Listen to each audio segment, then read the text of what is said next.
to the 25-lap Tissot Grand Prix of Portugal from pole position, but it was the fast-starting Suzuki of Joan Mir that got the whole shot into the first corner.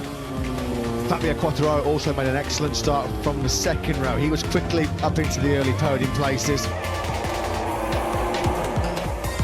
Alex Marquez, starting from a career best 7th, was also inside the top 6 very early on.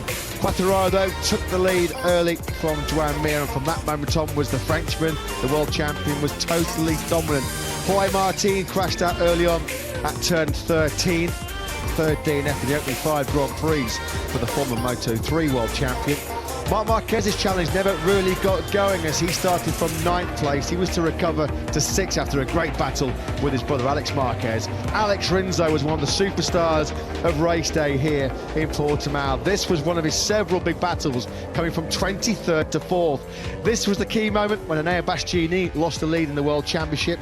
His crash at turn number 8 on the Gresini Ducati after a heavy crash in qualifying yesterday as well. The battle for second was raging between Zarco, Miller and Mir when this moment took Miller and Mir down and out at the first corner. Miller mortified, taking out Joan Mir after his career best 2nd on the grid. You can see what Davide Tardozzi thought of that moment after a difficult weekend for the Ducati Lenovo team.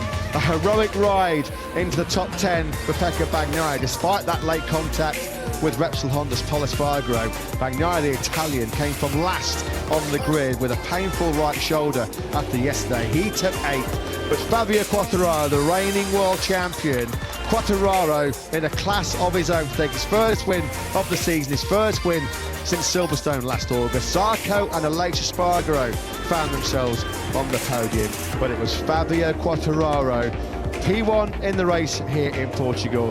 P1 now in a championship lead he shares with Suzuki's Alex Rins.